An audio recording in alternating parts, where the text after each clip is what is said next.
Si los paradigmas civilizatorios del liderazgo político no aciertan a coincidir con las expectativas de las mayorías, simplemente quedan a la intemperie. Esto lo dice uno de nuestros oyentes, Juan, a raíz de la discusión que estaba escuchando, esta que viene dándose en la mesa de hoy, Mesa Internacional, donde el tema 1 de nuestro menú era el Brexit, pero creo que va a convertirse en el tema único. Lo merece. Lo merece, sí, claro. Aunque el otro también preocupa. No, también, sí. Ahora, también. En todo caso, capaz que algún apunte llegue a entrar. Estamos con Álvaro Díaz de Medina y Heber Gato en estudios. Estamos con Rafael Mandresi en París y con Fernando Rosenblatt en Santiago de Chile.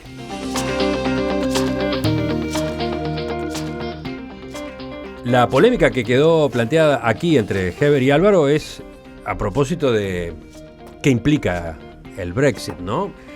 Álvaro está empeñado en combatir una línea argumental muy fuerte, instalada a propósito de que el Reino Unido está cometiendo un gran error y que se va a meter en serios problemas con la decisión que tomó. Álvaro, por el contrario, la defiende y habla incluso de buenas perspectivas desde el punto de vista económico. Por supuesto que no es el único analista que tiene esta teoría, esta visión, pero sí quizás es de los menos escuchados, por lo menos en nuestro país, ¿no? Heber quizás representa la visión que más se ha conocido hasta ahora. A pesar de que no me gusta mucho representar a las mayorías. Ya lo veo. Vayamos ahora a Europa, de vuelta con Rafael. ¿Cómo estás observando argumentos de un lado y del otro como estos? Sí, hay dos cosas que estaban allí en el cambio de ideas entre Heber y Álvaro, que me parece importante retomar. En cuanto a este último aspecto, esta última discusión, yo no comparto el punto de vista de Álvaro. Yo creo que le va a ir mal al Reino Unido. Le va a ir mal a todo el mundo, en realidad, pero creo que al Reino Unido le va a ir aún peor. De todas maneras, lo que hay que tener presente, me parece a mí, es que es una situación que se va a dirimir no a corto plazo, porque hay en realidad dos negociaciones. La primera, a partir del momento en que el Reino Unido active el artículo 50 del Tratado de Lisboa, y que puede durar hasta 2 años, tiene que ver con el divorcio en sí. A partir de que ese divorcio se consume, empieza una nueva negociación para definir cuáles podrían ser las relaciones, dado ese nuevo estatuto del Reino Unido respecto a la Unión Europea, entre estas dos entidades. Es decir, lo que ha quedado claro en las declaraciones de la mayoría de los dirigentes europeos continentales es que no va a haber negociación sobre las relaciones entre la Unión Europea y el Reino Unido, hasta tanto no se produzca la salida efectiva. Hay otro aspecto que me parece muy interesante, y en esto estoy muy de acuerdo con lo que decía Álvaro. Es más, si él me permite, voy a adoptar el fantástico término de comentariado, que me parece realmente un hallazgo soberbio, para insistir en el hecho de la molestia, por lo menos, que a mí me produjo y que me produce siempre, la sistemática y persistente arrogancia de ese comentariado respecto de los pronunciamientos en referéndum y en consultas populares de todo tipo. Yo creo que si se volviera a hacer el referéndum, volvería a ganar el Brexit muy probablemente, porque no le atribuyo a ese resultado tampoco una fuente en la ignorancia o en la rusticidad, vamos a decir, de los votantes a los que conviene no subestimar. Hay razones muy de fondo para este voto, entre otras cosas que tienen que ver con la historia misma del Reino Unido en la Unión Europea, que nunca fue fácil, que siempre fue muy rugosa, muy ríspida, y que siempre estuvo con un pie adentro y medio pie afuera. Bueno, ahora va a pasar a estar con los 2 pies afuera, y creo que es la culminación de un proceso que tarde o temprano, de todas maneras, en la medida en que se desencadenara una consulta, era harto probable que fuera a ocurrir, aunque nadie podía prever efectivamente el resultado. Pero quiero decir, lo que no entiendo yo es la sorpresa frente al resultado. Podía darse como podía no darse, pero no es un rayo en el cielo sereno. Y un apunte que también me parece importante agregar sobre la discriminación de los electorados en cuanto a las opciones que tomaron. Se ha insistido mucho en los jóvenes que votaron a favor de quedarse. Eso es cierto entre los jóvenes que efectivamente votaron. Ahora, entre los menores de 24 años, solamente el 36% fue a votar. Y muy poco más en las franjas de la franja etaria siguiente hasta los 36 años. Y nadie sabe cómo hubieran votado los jóvenes que se decidieron a hacer otra cosa ese día. De manera que si la juventud británica estuviera realmente muy motivada por quedarse dentro de la Unión Europea, tal vez se habría movilizado y habría ido a votar, cosa que no hizo. De manera que es, por lo menos, a matizar digamos la separación tan categórica entre los mayores que votan una cosa y los jóvenes que votan otra. Es un poco menos sencillo el mapa en ese sentido. Y por último, yo, y esta es mi opinión estrictamente personal, yo celebro este resultado porque creo que es, si bien no una garantía ni mucho menos, abre la posibilidad de que a mediano plazo la Unión Europea pueda reanudar con un proyecto que no sea únicamente comercial, sino que tenga algunas aristas de tipo político, que son las que le faltan y que son en gran medida, a mi juicio, las que explican el relativo fracaso de la gobernanza europea actual y del crecimiento de partidos contestatarios de extrema derecha que hay en todos o en casi todos los países de la Unión Europea. La salida del Reino Unido habilita la posibilidad de que algo semejante pueda darse, con un único matiz, que no es un matiz, que es un dato importante, pero que también hay que tener en cuenta: cuando el Reino Unido deje la Unión Europea pierde, en materia de defensa, una de las dos únicas potencias nucleares que la integran o la integraban. Mientras hablaba Rafael, Álvaro hacía, por un lado, gestos de coincidencia, beneplácito, y llegado otros momentos de la alocución, saltaba, ¿no? Discrepaba. Es que se dieron las dos cosas, ¿no? Sí, las dos cosas, sí, obviamente que tengo importantes coincidencias y sorprendentes coincidencias con Rafael. Sí, Lo mismo me ocurre. No la esperaba, sí. Pero también hay dos puntos. Uno es simplemente aclaratorio. Él señaló muy adecuadamente el tema de los jóvenes. A medida que subimos en el escalón etario, como le estaba comentando fuera de micrófonos a Ever, precisamente qué es lo que ocurre, que la distribución de votantes a favor y en contra de permanecer o salir, en los jóvenes de entre 33 y 36 años, que son jóvenes, por lo menos desde mi perspectiva, entre esos jóvenes la distribución es casi equitativa, con lo cual ese mito de que los jóvenes están en contra de esto es un mito. De los jóvenes de entre 18 y 24 años votaron apenas el 36% y entre ellos el 70 y pico % votó en contra. Eso es una aclaración al comentario que hizo Rafael. En lo que va de fondo, que es el comentario referido a lo que él llama la gobernanza europea, yo creo que el gran problema, lo que fue objeto de este referéndum y lo que motivó este resultado, está precisamente en ese punto. Es decir, cuando la Unión Europea recibió la contribución británica en esa época como Comunidad Económica Europea en el año 1973, lo hizo basado en la promesa de un mercado común. Esto es, una zona de libre comercio que devendría en una unión aduanera.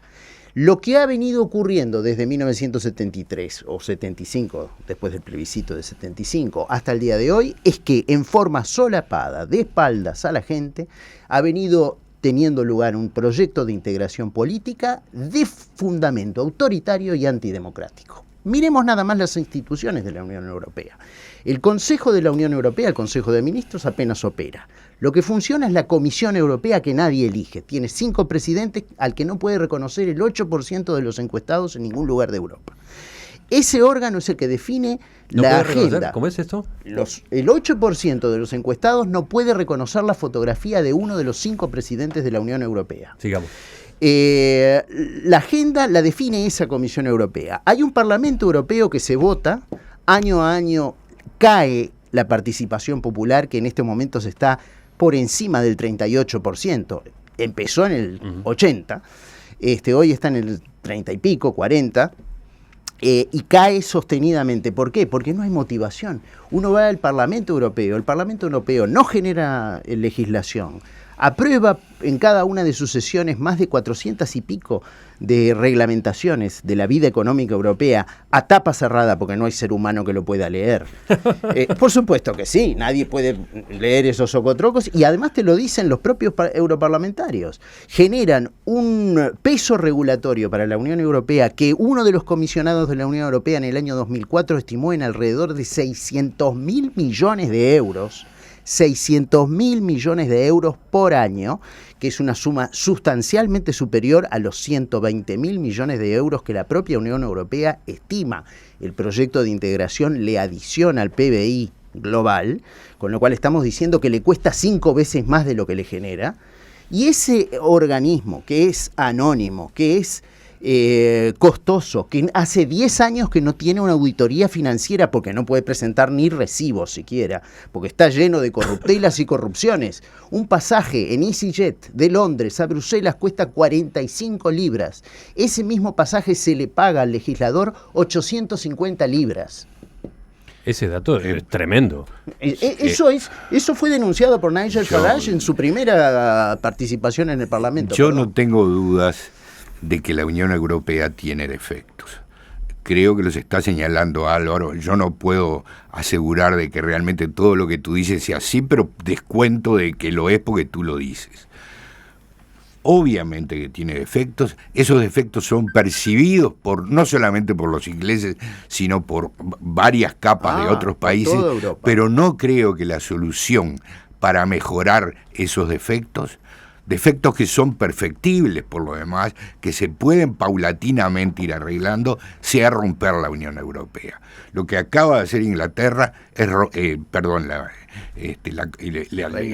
el Reino Unido fue precisamente romper la Unión Europea, hacerla retroceder muchos años en su desarrollo, y no me parece que ese sea el camino para, unificar. Pero tú mismo acabas de señalar que no es el Reino Unido solamente, porque esto que estamos viendo se ve en toda Europa. Pero por supuesto, 260.000 firmas se presentaron ayer en el Parlamento austríaco. Sí, pero también se presentaron en el Parlamento británico 3 millones pidiendo la revisión de la votación que se había efectuado anteriormente. Que se había ganado por Déjame seguir, que yo no te interrumpo. Sí, perdón.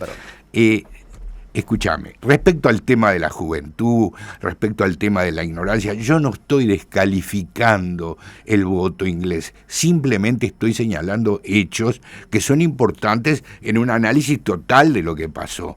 Caramba, que los jóvenes, que solo el 40% de los jóvenes haya votado, es absolutamente sabido, este es un dato estadístico firme, que los que no votan siguen la misma tendencia que los que votan. No existe votación donde aquellos que no fueran a votar tengan una opinión contraria a los que votaron. Esto es un fenómeno estadístico ya admitido como tal, sin discusión. Esto lo digo al pasar. Yo no me estoy basando en cómo votó la gente en Inglaterra para descalificar el voto. Solo, insisto, lo observo porque es importante en el contexto global. Yo creo que tu posición, Álvaro, y discúlpame, es esta. Yo lo que digo es que volvimos a posiciones nacionalistas que fueron las que adoptó Europa del siglo XV en adelante, en un proceso muy lento, donde hubo errores de todo tipo, pero donde hubo fundamentalmente un enfrentamiento permanente entre los nacionalismos europeos que llegó al siglo XX. ¿Sabes cuánto costó el siglo XX en términos humanos? En función del nacionalismo de derecha alemán, en función del fascismo, 75 millones en la estimación de personas, en la estimación más blanda que se puede hacer de eso. Y no me parece que los opositores a ese proceso se puedan dividir en dos como tú haces. Tu estrategia o tu intelección del problema es, bueno, hay gente que se opone que tiene buenas razones para oponerse, y hay gente que se opone que tiene malas razones para oponerse. Por ejemplo, UKIP, lo dijiste, tiene buenas razones para oponer. Yo dudo muchísimo de que tenga buenas razones para oponerse. ¿Por qué? Porque me parece que Farage y Johnson son dos populistas de quinta, para decirlo en términos amables. Yo no les veo ningún tipo de claridad en su planteamiento como para dividir el nacionalismo en dos facetas. Son nacionalistas del tipo común, como lo es Trump, como lo son los nacionalistas holandeses, como es Marine Le Pen, todos los cuales surgieron a abrazarse después de este resultado. Para que tu argumento sea sólido, tenés que demostrar, me parece, que hay dos tipos de nacionalismo, un nacionalismo bueno y un nacionalismo malo. Bueno. Yo te voy a decir algo, déjame terminar con mi exposición. Yo creo que el nacionalismo, a estas alturas del desarrollo del mundo, del desarrollo civilizatorio de Occidente, es siempre malo. Y creo que si bien la Unión Europea tiene muchos defectos, y tú los señalaste muy bien, aún así la forma de mejorarla no es retroceder al Tratado de Westfalia en 1500 y pico, sino que es avanzar en el camino de mejorar políticamente la integración. ¿Qué hacemos con los integrantes de esta mesa que participan a distancia? Yo le cedo la palabra simplemente el punto que señala Ebert, que además es importante, porque más allá de la confrontación es un tema importante. Los opositores a la permanencia de la en la Unión Europea nunca han postulado volver a un encastillamiento nacionalista. Por el contrario, acusan a la Unión Europea, y creo que con fundados argumentos, de ser una fortaleza comercial y de desviar comercio. Pero un Marine Le Pen o Wilker hablando del Reino Unido. No quiero mezclar los temas y te lo dije desde el primer punto. Que ellos lleven agua para su molino, sí. Pero cuando uno mira la posición de los que partidarios de irse del Reino Unido, como Johnson, por ejemplo, como Johnson, ¿cuál es esa posición? Decir, abramos la economía al mundo, cerremos acuerdos de libre comercio con el resto del mundo, desregulemos, liberalicemos los mercados, abramos nuestra economía y integrémosla al resto del mundo, porque la globalización, y ese es el argumento de los partidarios de abandonar la Unión Europea, la globalización no pasa por los mecanismos de comercio administrado. Esos han sido callejones sin salida, como nos lo demuestra nuestro triste y patético Mercosur, por ejemplo. Por supuesto. Entonces, son todos callejones sin salida donde, a fuerza de cháchara y conversación, no se avanza en ¿qué? En liberalizar el comercio. Entonces, si tú tenés a dos adversarios como Johnson o como Farage que te están diciendo hagamos acuerdos con el resto del mundo, Nigel Farage, por ejemplo, el nacionalista por excelencia, ¿qué nos está diciendo? No hagamos una administración de la migración de la Unión Europea, administremos nosotros nuestras fronteras de tal manera que no tengamos que discriminar entre ciudadanos de la Unión Europea y ciudadanos de otro lado del mundo. Pero para eso volvamos a las fronteras que teníamos antes de 1973. Es decir, la posición es abrir, pero para abrir el comercio, cosa con la cual yo estoy de acuerdo, creo que el Mercosur debe abrirse, pero el Mercosur debe seguir existiendo. Y lo mismo creo de la Unión Europea. La Unión Europea debe abrirse, debe concederle a Uruguay al Mercosur un tratado de libre comercio, pero no debe desaparecer. Y lo que pretende el nacionalismo del UKIP y todos los nacionalismos que están asociados, no por casualidad con el UKIP, lo que quieren es destruir la Unión Europea. Eso, Álvaro, me parece un hecho. Fernando Rosenblatt, sobre el final de la mesa de hoy, te dejo casi que el papel de comentarista, una cosa por el estilo. No sé si te podría corresponder algo así como el cierre de este intercambio de hoy. El laudo arbitral. El laudo arbitral. Se lo damos. Se lo damos a Rosa. No voy a hacer mucho el laudo porque mi posición está mucho más cercana a lo que ha planteado Eber en esta discusión. Yo creo que cómo se puede estar tan seguro sobre las ventajas potenciales de la salida de Gran Bretaña si es una situación sin precedentes. ¿Cómo se puede saber qué va a pasar cuando en realidad está tambaleando todo? Digamos, yo creo que así como tampoco sabemos si va a ser un desastre lo que va a pasar a Gran Bretaña. Yo creo que conceptualmente es un desastre y en ese sentido estoy de acuerdo con Eber Gatto. conceptualmente en el sentido de que la Unión Europea es un proyecto político que trajo paz, que acompañó el proceso de pacificación de Europa.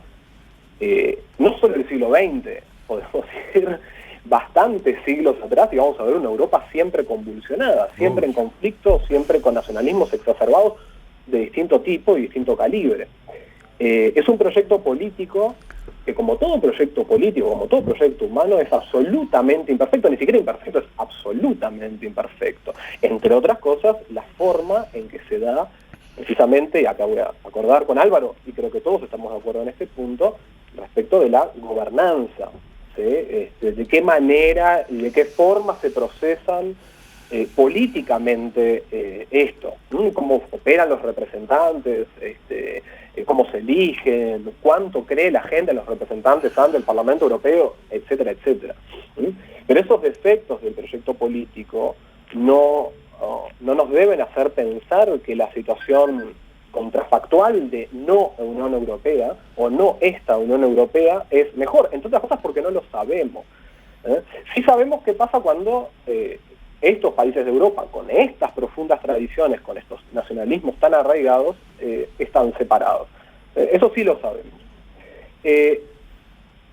Por otro lado, digamos, yo creo que es bastante aventuroso sumergirse en un análisis respecto de qué va a suceder. Esto es una coyuntura crítica y a las coyunturas críticas es imposible predecir qué es lo que va a pasar. En ese sentido, yo creo, insisto, que es mucho más productivo pensar en por qué estamos acá. Y estamos acá no por los defectos de la Unión Europea. Estamos acá, si hacemos un rastreo del proceso histórico que lleva a esta situación, estamos acá, entre otras cosas, producto de una creciente debilidad de la política en Gran Bretaña, una creciente debilidad de sus partidos políticos y capacidad de canalizar demandas y satisfacer nuevas demandas, un proceso que está viviendo prácticamente toda Europa, ¿sí? Y que es una crisis de la democracia. La democracia y el desarrollo económico muchas veces encuentran puntos de tensión. El mundo desarrollado está encontrando este punto de tensión, como el mundo, nuestro mundo de América Latina, encuentra otra tensión entre la desigualdad y la democracia. Entonces, yo creo que es una situación súper compleja, pero invito a reflexionar respecto de que en realidad todo este proceso de la Unión Europea, con todos sus defectos, ha traído y ha generado una de las generaciones, junto con otros procesos de cambio, ha generado una de las generaciones más prósperas en Europa, ¿sí? Lo que no quita, por supuesto, vuelvo a insistir, todos los defectos imponentes respecto de su gobernanza.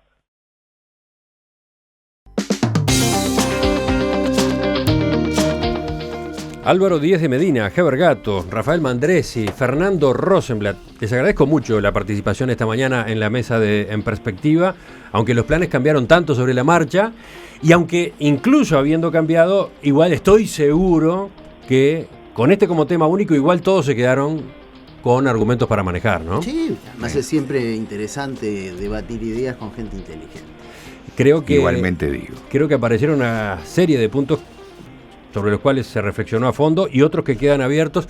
El tema que va a estar agotado ni por asomo, así que en cualquier momento con ustedes, con otras voces, lo vamos retomando. ¿Les parece? Me parece muy bien. Excelente idea. Gracias a todos y sobre todo a la paciencia de los que están afuera, que de algún modo quedaron algo relegados esta mañana. Gracias, Rafael, gracias, Fernando. A ustedes. Vienen las noticias, la actualización a media mañana con Romina Andrioli y después seguimos en Perspectiva hasta las 11.